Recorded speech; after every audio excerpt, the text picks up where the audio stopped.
মৃত্যুর কথা শুনতে শুনতে না, দাফন করতে করতে, জানাজা পড়তে পড়তে, মৃত্যুর খবর শুনতে শুনতে আমরা অভ্যস্ত, ঠিক না? বেশিরভাগ ওই লোকই হবে এইখানে, বেশিরভাগ হবে যাদের দাদা পরদাদা নাই, ঠিক না? হয়তো বাবা আছে, মা আছে, কিন্তু দাদা নাই, ঠিক না? আচ্ছা, দাদাও রইল, পরদাদা নাই, ঠিক না? তো মৃত্যুর খবর শুনতে শুনতে, জানাজা পড়তে পড়তে, দাফন করতে করতে আমরা অভ্যস্ত, ঠিক না?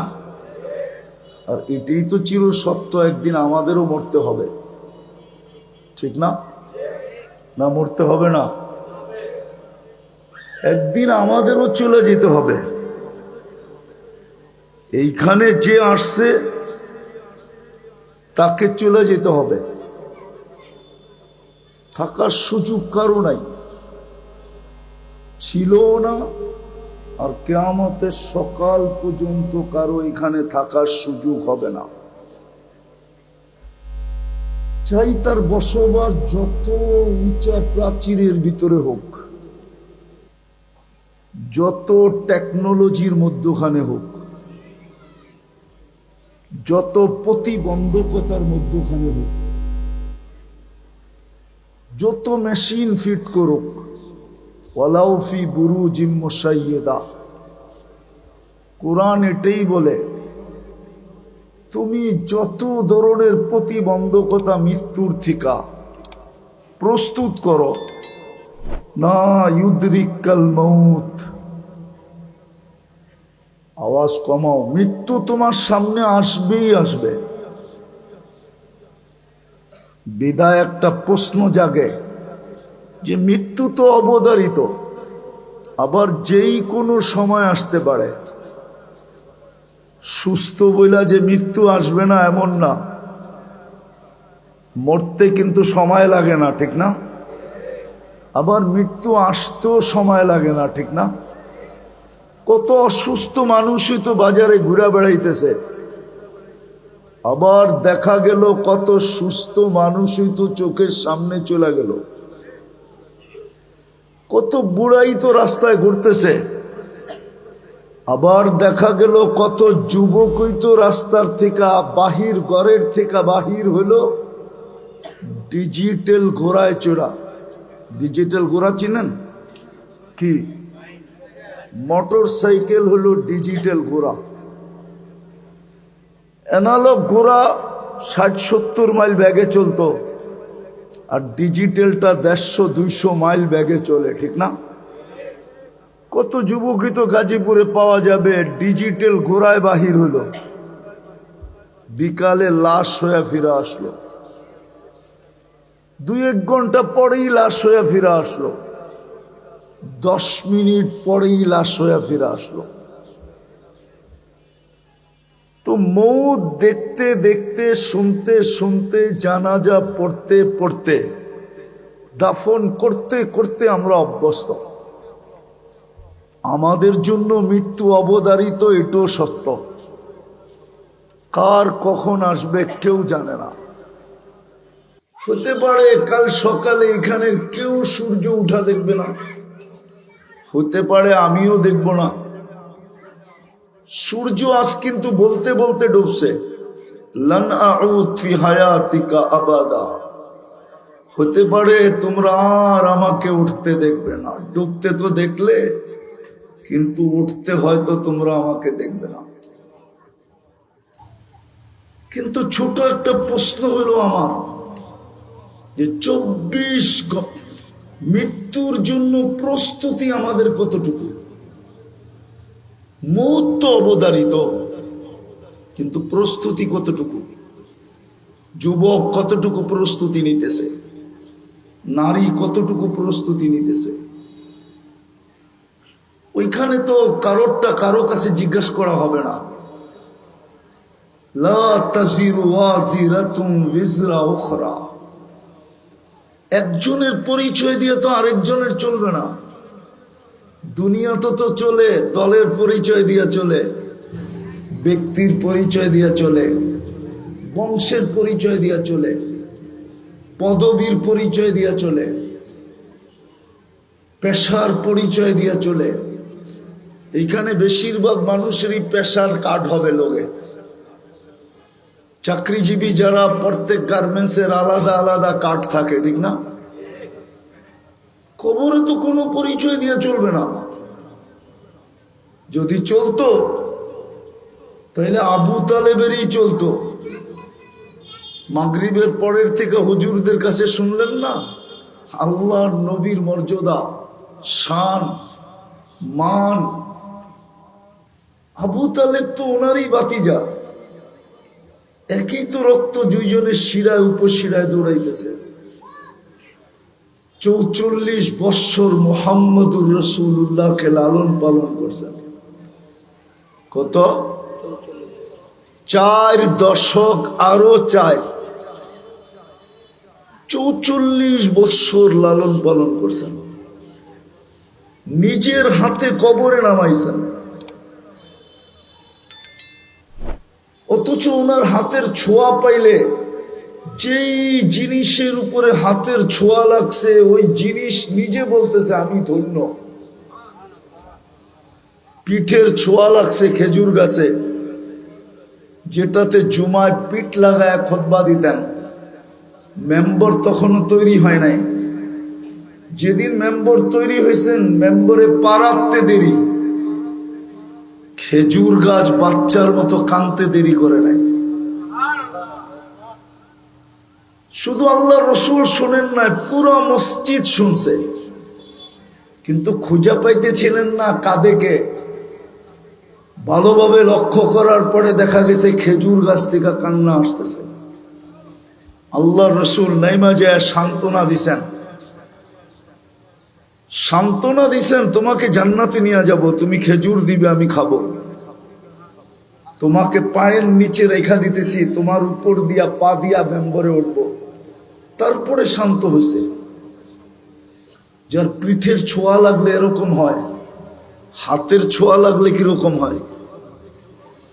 হাতের ছোঁয়া লাগছে আনাস ইবনে মালিক রাদিয়াল্লাহু তাআলা আনহুর দস্তরখানে। হায়, আজকে তো আমরা রসুলের ছোঁয়াই লাগাইতে চাই না।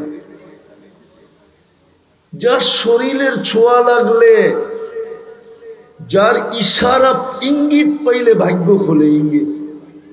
আজকে তো যুবকরা তার আদর্শে চুল কাটতে চায় না। মেয়েরা চুল নিয়ে ট্রোল করে, ট্রোল, ব্যঙ্গ করে যুবকদের চুল নিয়া। এক যুবকও বলতে পারবে না যে চুল কাটা থেকে মেয়েরা ওকে প্রেমপত্র পাঠাইছে, I.U পাঠাইছে আজ পর্যন্ত। বরং চুল দেখা কয় কাউয়া কাটিং কই পেলি, বদনা কাটিং কই পাইলি, পাটি কাটিং কই পাইলি। 10-15টা তো নামই আছে চুলের কাটিং এর, খালি মেয়েরা নাম দিছে। তো বুঝাইতেছিলাম, যার হাতের ছোঁয়া পাইলে দুনিয়ার আগুন সুতা পর্যন্ত জ্বালাইতে পারে না, ওই রসুল নিজের হাতে চাচাকে কবরে নামাইছেন। নামায় শুধু চোখের পানি ছেড়ে দিয়া বলছেন, আম্মি মা তারাক্তালি সাবিলা। চাচা, আমার জন্য কোনো সুযোগ রাখলেন না। আমি যে আপনার জন্য কিছু করব, এই সুযোগটাই তো রাখলেন না আপনি। সর্বশেষ পরীক্ষা করে দেখছেন, চেষ্টা করে দেখছেন যে শেষ দোয়া করে দেখি। হাত উঠাইতে দেরি, জিবরিল আলাইহিস সালাম আয়াত নিয়ে আসতে দেরি করেন নাই। মা কানা লিন নাবিয়্যি ওয়াল্লাযীনা আমানু আইয়াস্তাগফিরু লিল মুশরিকিন, আইয়াস্তাগফিরু লিল মুশরিকিনা ওয়ালাউ কানু উলু কুরবা। নবীজি, বন্ধু আপনার জন্য শোভা পায় না, মুশরিকের জন্য কেন হাত তুললেন? তো মৃত্যু অবধারিত, আমাদের প্রস্তুতি কতটুকু? বলবেন প্রস্তুতির দরকারটা কি? কেন 24 ঘন্টা আপনি কারটা বুক করেন? বলেন, সুস্থতা কার? সুস্থতা যদি না দিতেন আপনি ফ্যাক্টরিতে কাজ করতেন কি করে? মাসের শেষে যা পান এটা গণতেন কি করে? সুস্থতা যদি না দিতেন, সুস্থতা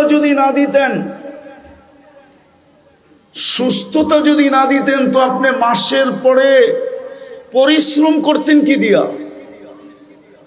সুস্থতা যদি ডেলি সকালে কিনতে হইতো বাজার থেকে, কোম্পানির থেকে, ফ্যাক্টরির থেকে বা কোনো জায়গার থেকে যদি সুস্থতা নিতে হইতো তাহলে ডেলি কয় টাকা বিল দিতে হইতো?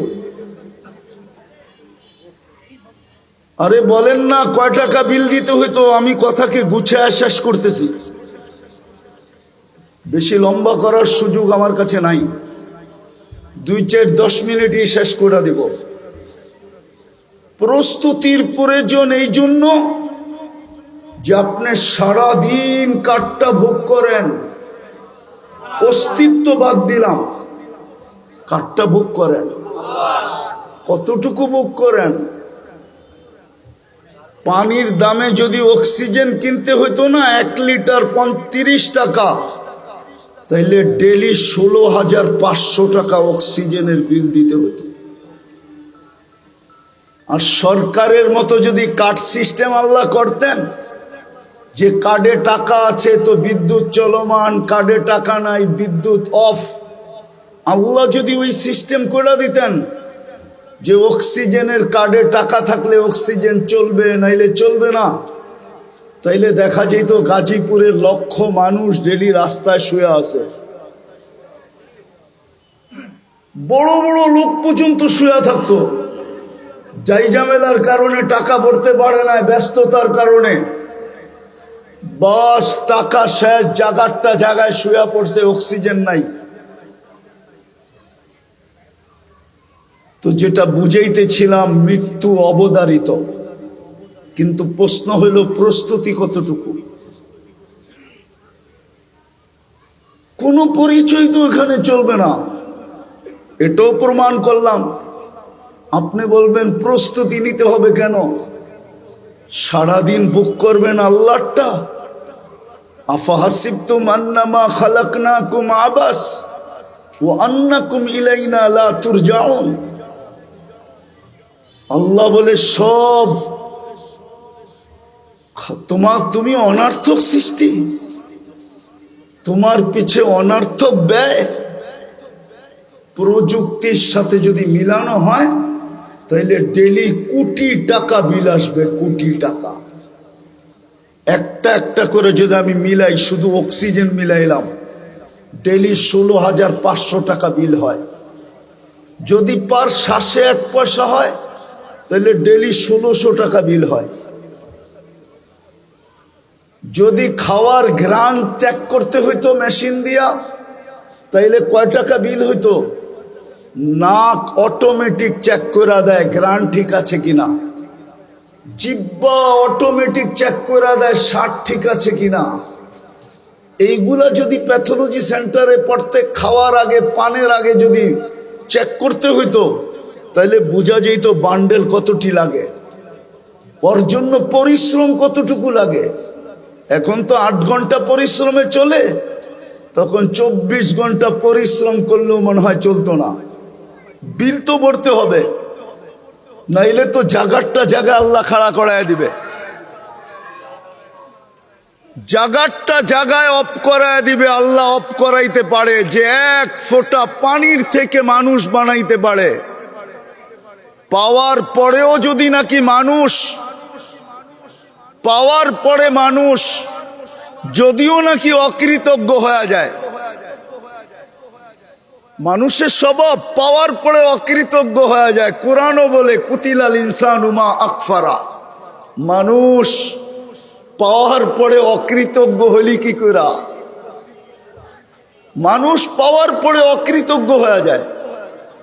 পাওয়ার আগে খুব আল্লাহ আল্লাহ করে, পাইতে দেরি আল্লাহ বলতে দেরি করে না, ঠিক না?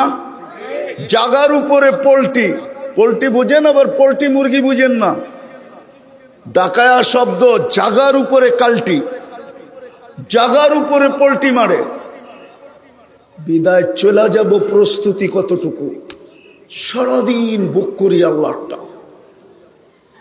প্রস্তুতি নেওয়ার জন্যই আপনাকে মুসলমানের ঘরে জন্ম।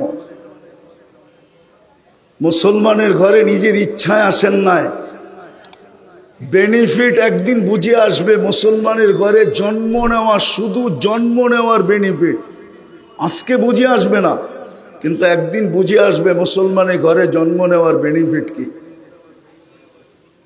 এই জন্যই উম্মতে মুহাম্মাদি কম পরিশ্রম, কম সময়, কম পরিশ্রমে কম সময়ে আপনি যেন প্রস্তুতি নিতে পারেন। এই জন্যই শ্রেণী ভেদ। গরিবের জন্য প্রস্তুতি যেইভাবে, ধনীর জন্য প্রস্তুতি এইভাবে না। নারীর জন্য প্রস্তুতি যেইভাবে, পুরুষের জন্য প্রস্তুতি ওইভাবে না। যুবকের জন্য প্রস্তুতি যেইভাবে, বৃদ্ধের জন্য প্রস্তুতি এইভাবে না। সবলের জন্য প্রস্তুতি যেইভাবে, দুর্বলের জন্য প্রস্তুতি এইভাবে না। সুস্থ ব্যক্তির জন্য প্রস্তুতি যেইভাবে, অসুস্থ ব্যক্তির জন্য প্রস্তুতি ওইভাবে না। সব বিভক্ত করে দিছেন, বিভক্ত।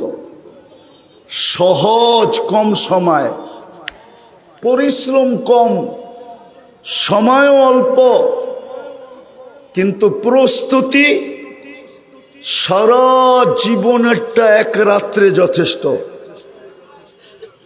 কয় রাত্রে? হ্যাঁ, আমি দেখাইতেছি লাইলাতুল কদর এক রাত্র, শুধু 12 ঘন্টার হোক আর 13 ঘন্টার হোক আর 14 ঘন্টার হোক, এক রাত্রে 83 বৎসরের প্রস্তুতি নেওয়া যায়। কত বৎসরের? এক রাত্রে 83 বৎসরেরটা নেওয়া যায়। এই উম্মত যদি চোখের পানি একটু ঝরায়া, একটু না, ঝরানোর দরকার নাই, এই উম্মত যদি চোখের কোনায় মাছির মাথার সমান পানি উদিত করে হাত উঠাইতে পারে, তো জিন্দেগির গুনাহ মাফ, জাহান্নাম এই চক্ষুর জন্য হারাম। জিজ্ঞেস করেন উলামাদেরকে। পরিশ্রম কম, সময়ও অল্প। হ্যাঁ, মালিকরা পুরা খাটায়ও পুরা দেয় না, ঠিক না? কি বোঝেন না? মনে হয় পুরা খাটায়ও পুরা দেয় না। আল্লাহ তো 60 বৎসর খাটাবে না। 60 বৎসরের থেকে তো প্রথম 15 বৎসর এমনি মাপ। প্রাপ্ত বয়স্ক হওয়া পর্যন্ত নিষ্পাপের খাতায় মাপ, নিষ্পাপের খাতায় লেখা। তারপরে যতক্ষণ ঘুমাবো ততক্ষণ কলম উঠানো, আমার বিরুদ্ধে কিচ্ছু লেখা হবে না। ন্যাক হয়তো লেখা হইতে পারে, কিন্তু গুনাহ লেখা হবে না। বাকি রইল কতটুকু? অতটুকুই তো সময়, অতটুকুই পরিশ্রম, কিন্তু ছোঁয়া প্রস্তুতির কাঠটি বহুত বড়। 5 ওয়াক্ত নামাজ পড়লে বলে 50 ওয়াক্তের সওয়াব পাওয়া যায়। কত কত কত? ওটা একা একা চুপে চুপে পড়লে। মসজিদে 5 ওয়াক্ত পড়লে 1350 ওয়াক্তের সওয়াব পাওয়া যায়। 1350 ওয়াক্তের। হুজুররা মনে হয় মানে না। জামাতের নামাজ একা একই নামাজের চেয়ে 27 গুণ বেশি। তো একা একই পড়লেই তো 1 10, 10কে 27 দিয়া গুণ দিলে 270, 5 দিয়া গুণ দিলে 1350। এই জন্য চলেন, আমি শেষ জায়গায় চলে আসছি। জানি না কার মউত কখন আসবে। যুবক, ভালো মতে বোঝো, চিতাতেই সব শেষ এমন না। তুমি মুসলমানের ঘরে জন্ম নিলে, উম্মতে মুহাম্মদী হইলে, মাথার উপরে মুকুট লাগাইলে কুনতুম খায়রা উম্মাহ। অনেকগুলা মুকুট তোমার মাথায় আছে, যেগুলা তুমি চোখে দেখতেছো না। কোরআন কাটলে দেখা যাবে তোমার মাথায় কয়টা মুকুট। কোরআন হাদিস ঘাটলে দেখা যাবে কয়টা মুকুট তোমার মাথায়। তুমি উম্মতে মুহাম্মাদি 24 ঘন্টা ভোগ করবে আল্লাহটা, আর তুমি বলবে আমার কাছে সময় নাই, আই এম ভেরি বিজি। এই জন্যই তো মৃত্যুর সাথে সাথে মৃত্যু লগ্নে আইসা ফেরেশতা জিজ্ঞাসা করবে আইনাল ইশতিগাল, বল তোর ব্যস্ততা কোথায়। চলে আসছি আমরা, নিয়ে নিব এখন তোকে উঠায়া, বল ব্যস্ততা কোথায়। তুই না বলতি বড় ব্যস্ত, আই এম ভেরি বিজি। 24 ঘন্টা নাকি ব্যস্ততায় কাটে। চলে আসছি আমরা, ফেরেশতার দল আইসা বলবে চলে আসছি আমরা, আইনাল ইশতিগাল, বল তোর ব্যস্ততা কোথায়। বইলা একটা টান দিবে। হায় হায়, গাজীপুরের স্টেজে টান দিছিল 1 মিনিটের নাই ভরসা। মনে আছে না ভুলা গেছেন? ফিরোজ শাহীর রশি টান দিছিল এই গাজীপুরের স্টেজে, 1 মিনিটের নাই ভরসা গাইতে যায়। অনেক দিন হয়ে গেছে, ভুলা যাওয়ারই কথা। ফেরেশতা রশি টান দিবে আর বলবে আইনাল ইশতিগাল, বল তোর ব্যস্ততা কোথায়। তুই না নিজেকে বড় ব্যস্ত বলতি, ব্যস্ততা কোথায় তোর, আইনাল ইশতিগাল। তারপরে একটা টান দিয়া বলবে জালাল ইশতিগাল, তোর ব্যস্ততা শেষ, বাকিয়াল ওয়াবাল, সব ঘাটি তোর সামনে। ইনকাতাতিল আজাল ওয়ানকাতাতিল আমাল, তোর বয়সও শেষ, তোর আশাও শেষ। যাহাবাতিল আমওয়াল, তোর সমস্ত অর্জন হাতছাড়া। যত বড় অর্জন হোক দুনিয়া, মরতে দেরি, হাতছাড়া হইতে দেরি হয় না। হ্যাঁ, সত্য এটাই। শুধু ওই ব্যক্তিদের ছাড়া যারা প্রস্তুতি নিয়ে গেছে, ওদের কিছু হাতছাড়া হয় নাই। ওয়াজাত্তানি ওয়াজাত্তা কুল্লা শাই, এই কথাই সত্য। ওরা আল্লাহ পাইছে তো সব পায়া গেছে, কিচ্ছু হাতছাড়া হয় না। কি কিছু হাতছাড়া হয়েছে? কিচ্ছু হাতছাড়া হয় নাই ওদের। তৃতীয় ফেরেশতা বলবে যাহাবাতিল আমওয়াল, অর্জন শেষ। বাকিয়াতিল আমাল, আমল কর্ম তোমার সাথে আছে। সবাই সঙ্গ ছেড়ে দিবে, কর্ম সঙ্গ ছাড়বে না। ভাইও ছাড়বে, বোনও ছাড়বে, প্রিয় স্ত্রীও ছাড়বে, সন্তানও ছাড়বে। সবাই সঙ্গ ছেড়ে দিবে। বন্ধু ছাড়বে, বান্ধব ছাড়বে, সামনের লোকগুলা ছাড়বে, পিছের লোকগুলা ছাড়বে, ডাইনের লোকগুলা ছাড়বে, বামের লোকগুলা ছাড়বে। সবাই সঙ্গ ছেড়ে দিবে, শুধু কর্ম সঙ্গে থাকবে। কর্ম খোলার সময় নাই। ভালো হলে বড় ভালো, খারাপ হলে অবর্ণনীয় খারাপ। চতুর্থ একটা ঘোষণা আসবে দুনিয়ার মানুষের জন্য।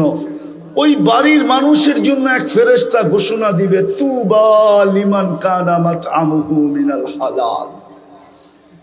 সুসংবাদ ওই ব্যক্তির জন্য যে দুনিয়াতে হালাল ভক্ষণ করছে। ওয়া ইশতিগালুহু লিখিদমাতি জুল জালাল, 24 ঘন্টা আল্লাহর দাসত্বে কাটাইছে। দাসত্বে চলেন, অল্প সময়, পরিশ্রম অল্প, সওয়াবের গাঠটি বড়, প্রস্তুতি নেওয়া বড় সহজ। এই জন্যই আপনি আর আমি উম্মতে মুহাম্মাদি, এই জন্যই মুহাম্মদুর রাসূলুল্লাহর আগমন। নাইলে মানুষ যত বড় ব্যক্তিত্ব হয় না, যত বড় ব্যক্তিত্ব হয় দুনিয়াতে, সর্ব জায়গায় ওর বিচরণ হয় না, সব জিনিসও খাইতে পারে না। আমাদের পেপার উঠাইলে পাওয়া যাবে, একটা ডিম টেস্ট করতে করতে করতে করতে যার জন্য ডিমটা ভাজা হইল, সে 1 টুকরা ভাগে পায়, বাকি সব টেস্টে চলে যায়। মনে হয় ওনারা বোঝে নাই। আপনারা তো বুঝার কথা, ঠিক না? সমাজের কর্ণধর হিসাবে এই কথাটা তো আপনাদের বুঝার কথা, ঠিক না? না, মনে হয় বোঝেন নাই। কি বুঝছেন বলেন? রাষ্ট্রপতির জন্য ডিম বাজলে চেক করতে করতে করতে করতে ওনার বাগে এক টুকরা পড়ে, মাঝে মাঝে পড়েও না, সরায় দেয়, এটা আপনার যোগ্য না। আরে বুঝাইতে পারলাম? হ্যাঁ, আপনি মুহাম্মদুর রাসূলুল্লাহ ব্যক্তিত্ব যত বড় হয় ওনার বিচরণও তত কমতে থাকে। মুহাম্মদুর রাসূলুল্লাহর মতো ব্যক্তি দুনিয়ায় আসবে কেন? আর আপনার আমার মতো মানুষকে উম্মত বানাবে কেন? আপনি তো মুহাম্মদুর রাসূলুল্লাহ চিনেনই না। যদি চিনতেন, একটা উদাহরণ দেই, যেইখানে নূরের জগৎ, নূর আর নূর, আর নুরীদের সর্দার যিনি নূর দ্বারা তৈরি, আবার নুরীদের সর্দার জিবরিল নূর দ্বারা তৈরি, ফেরেশতাদের সর্দার। কিন্তু মেরাজের রাত্রে এক জায়গায় যে থেমে গেছে, আগে চলেন, অনুমতি নাই। দ্বিতীয় জবাব দিছে, আমার শরীরে শক্তিও নাই যে আগে যাব। কে যাবে? শুধু আপনি একা যাবেন। সমস্ত জগৎ অতিক্রম করে যিনি আরশের নিচে গেছেন, আল্লাহ বলছে এখানেই পরিসমাপ্তি না, উপরে আসেন। যিনি আরশের উপরে গেছেন বলছে এইখানেই শেষ না, কাবা কাউসাইন, কাবা কাউসাইন, কাবা কাউসাইন, কাবা কাউসাইন, কাছে হইতে হইতে হইতে কাবা কাউসাইনিয়া আদনা সুম্মা দানা ফাতাদাল্লা ফাআওহা ইলা আবদিহি মা আওহা। আল্লাহর কাছে হইলেন, দুইজনের কথোপকথন হইল। ওই ব্যক্তি জমিনে আসবে কেন? দুনিয়ার কোন পদস্থ মানুষ কোন জায়গায় যাওয়ার আগে 1 মাস আগের থেকে চলতে থাকে যে আসলে এখানে যাওয়া উপযোগী হবে কিনা, ঠিক হবে কিনা, কোনো সমস্যা হবে কিনা, কোনো সমস্যা হবে কিনা, কোনো বিপদ আপদ হবে কিনা, কোনো হামলা সামলা হবে কিনা, কোনো গ্যাঞ্জাম সাঞ্জাম হবে কিনা, 1 মাস আগের থেকে তো চাইতে থাকে। সিকিউরিটির বেড়া বিলকুল জাল বিছায় দেওয়া হয়। সমস্ত ইন্টেলিজেন্সের পক্ষ থেকে যখন গ্রিন সিগন্যাল দেওয়া হয় তখন যা কনফার্ম করা হয় উনি আসবে। সামান্য একজন দুনিয়ার ব্যক্তিত্ব, 1 ফোঁটা দুর্গন্ধময় পানির থেকে তৈরি। মনে উঠলো আবার রাগ না হয়ে যান, বলবো একজন প্রতাপশালী ইসলামের ইতিহাসে বাদশাহ ছিলেন ইয়াজিদ বিন মুহাল্লাব। মালিক ইবনে দিনার রহমতুল্লাহ আলাইহির জামানায় তো সৈন্য সামন্ত নিয়ে বাড়ির ভিতর থেকে বাহির হইতেছিলেন। মালিক ইবনে দিনার রহমতুল্লাহ একটু উঁচু জায়গায় দাঁড়ায় দেখতেছিলেন। যখন কাছাকাছি সামনাসামনি আসছেন তো উনি একটু বেঁকা চোখে দেখছেন। তো বাদশার চোখে চোখ পড়া গেছে, ডাকছে এদিকে আসো, আমাকে চিনো না? তো বলছে তোমাকে আমি তোমার চেয়ে ভালো চিনি। বলছে আমাকে আমার চেয়ে ভালো তুমি কেমনি চিনো? বাদশাহ আদবওয়ালা ছিল, বেয়াদব ছিল না। কি ছিল? কেন? মালিক ইবনে দিনার চিনতো। তো বলছে আমাকে আমার চেয়ে ভালো করে কি করে চিনো? আমাকা নাউয়ালুকা নুতফা, তুমি বীর্যের থেকে তৈরি না? বলছে বালা, অবশ্যই। বলছে আখিরুকা জিফা, তুমি মরে গেলে ফুলন্ত ফাটত একটা লাশ হবে, সত্য তো? বলছে এটাও সত্য। বালা। বলছে তারপরে বাইনাহুমা তাহমিলু কাদিরা, তোরা আমার পেটের ভিতরে পেশাব পায়খানা ছাড়া আর কিছু তো নাই। মধ্যখানে তুই আর আমি একটা পেশাব পায়খানা টুকরি, বালতি টুকরি, এছাড়া তো কিছু নাই।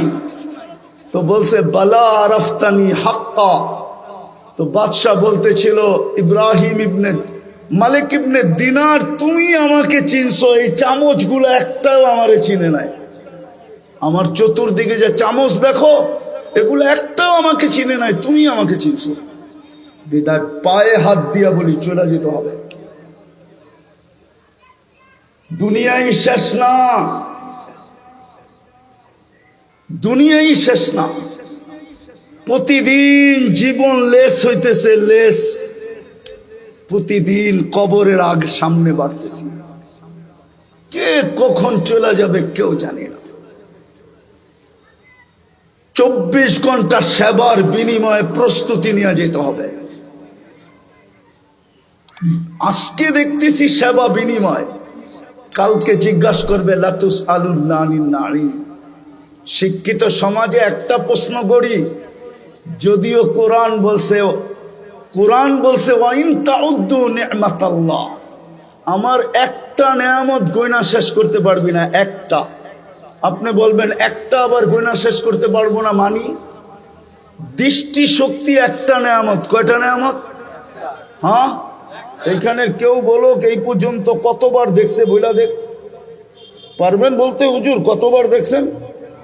হ্যাঁ, কত জিনিস দেখছেন বলো যুবক, কতবার দেখছো?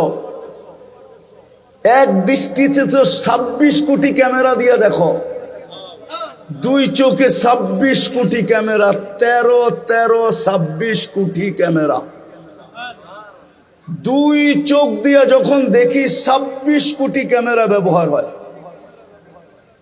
কতবার দেখছো এই পর্যন্ত? লাতুসআলুন্না আনিন নাঈম মিলায় কিন্তু দিতে হবে। বধিরত্ব, অন্ধত্ব দুনিয়ায় আছে। দুনিয়া অনেক উন্নত টেকনোলজিতে, মানি আমি। সারা দুনিয়া ঘুরে বেড়াই তো, টেকনোলজি আমি চিনি, এমন না যে টেকনোলজি চিনি না। কিন্তু অন্ধত্ব দূর করার মতো টেকনোলজি এখনো বিজ্ঞানের হাতে আসে নাই। বধিরত্ব দূর করার মতো টেকনোলজি এখনো বিজ্ঞানের হাতে আসে নাই। বোবাত্ব দূর করার মতো টেকনোলজি এখনো বিজ্ঞানের হাতে আসে নাই। কিয়ামতের সকাল পর্যন্ত আসবে না, এটাই সত্য। বিদায় তিনটাই দেখাইলাম, হিসাব যদি তিনটার মিলাইতে হয়, পানিরটা বাদেই দিলাম। কয় ফোঁটা এই পর্যন্ত পান করছো যুবক? কয় ফোঁটা দিয়ে এই পর্যন্ত গোসল করছো বলো? পানি একটা নেয়ামত। কতটুকু পান করছো এই পর্যন্ত বলো? দাঁড় করায় দিবে। সত্য এটাই। চলো আমরা সবাই মিলা তওবা করি। সলিউশন একটা আছে, যদি বারবার সরি বলতে পারি। আমার সমাজে তো সরি বলার মতো প্রচলন নাই। আমার এক রিলেটিভ আছে, আয়ারল্যান্ডে থাকে। বাচ্চাগুলা বেশি বড় হয় নাই, 2 বছর আগেই মনে হয় দেশে আসছিল। তো বাচ্চাগুলাকে জিজ্ঞাসা করতেছিলাম এই দেশে থাকবে না? বলছে না। বলে কেন? বলছে 2 কারণে। তো জিজ্ঞাসা করলাম 2টা কারণ কি? কয় তোমরা সরি বলো না, তোমরা সরি বলো না, ভুল করো কিন্তু সরি বলো না। আর দ্বিতীয় হলো তোমরা সবাই দমকায়া কথা বলো। আমাদের সমাজে দেখেন বাপ সন্তানকে দমকায়া অর্ডার দেয়, যা করায় ইজ্জতের সাথে বলে না, সম্মানের সাথে বলে না। বড় ছোটদেরকে দমকায় অর্ডার দেয়, শালীনতার সাথে বলে না। ছোট ছেলে, ছোট, আয়ারল্যান্ডে থাকে। আমি তো মনে করতেছিলাম যে তোর পাও ধুয়ে আমার পানি খাওয়া দরকার। সত্যই তো বলছো, আমার সমাজের কেউ সরি বলে না, সবাই ধমকায় কথা বলে, সবাই প্রভাব খাটাইতে চায়। আসেন তওবা করি, ডেলি আল্লাহকে সরি বলি। সরি, সরির নামই ইস্তেগফার, সরির নামই তওবা। পারবেন? কে কে পারবেন দেখি? পাক্কা? তাইলে বলে দেন আল্লাহ অতীত থেকে তওবা করলাম। আর একটা কাজ করে, এর চেয়ে বড় অপরাধ কিচ্ছু না। এটা দুনিয়া আমার সাথে একমত হবে। 24 ঘন্টা ভোগ করি যিনি আমাকে অস্তিত্ব দিল। হায়াত মৌত যার মুঠায়, রাখে আল্লাহ, মারে কে? মারে আল্লাহ, রাখে কে? ওই আল্লাহ ডেলি 5 বার ডাকে। কয়বার? শুধু আল্লাহ ডাকে না, 99টা পদের মালিক ডাকে, শুধু আল্লাহ ডাকে না।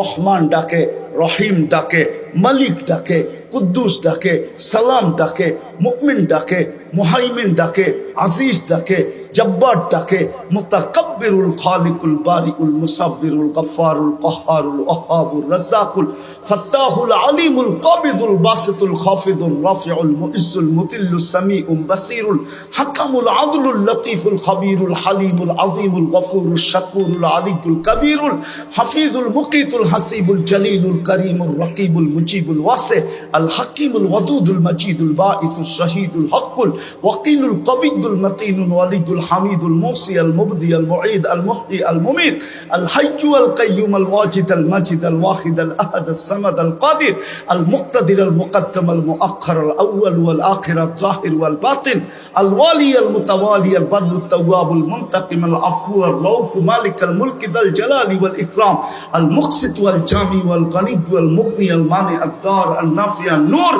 আল হাদি আল বদি ওয়াল বাকি আল ওয়ারিস ওয়াল রশিদ আস সাবুর জাল্লে জালালু 99 পদের মালিক ডেলি 5 বার আল্লাহ ডাকে, 5 বার ডাকে। আপনি বলেন ব্যস্ত, সাড়া দিতে পারি না, এর চেয়ে বড় অপরাধ কিচ্ছু নাই। দুনিয়া বলবে এর চেয়ে বড় অপরাধ কিচ্ছু নাই, এর চেয়ে বড় বেয়াদবি কিচ্ছু নাই, এর চেয়ে বড় নিমক হারামি কিচ্ছু নাই, অকৃতজ্ঞতা কিচ্ছু নাই, এর চেয়ে বড় কোনো অকৃতজ্ঞতা নাই। ভালো মতে বুঝি, 5 ওয়াক্ত কমসে কম এই ডিউটিটা পুরা করি। হ্যাঁ, কিতাবের এক জায়গায় লেখা আছে এটা শরীরের ভাড়া, দেহের ভাড়া। আমার আখেরাত গুছানো তো হবেই হবে, জীবনটা গুছানো তো হবেই হবে, সাথে সাথেই দেহের ভাড়াটাও আদায় হয়ে যাবে। নাইলে কতদিন চালাবেন এটা ভাড়াহীন? আল্লাহ ডাকে আপনি আসেন না। পায়ে হাত দিয়া বলি, পড়বেন নামাজ? কে কে পড়বেন যে আজকের থেকে ছাড়বো না? আল্লাহ আমাদেরকে আমল করার তৌফিক দান করেন। ওমা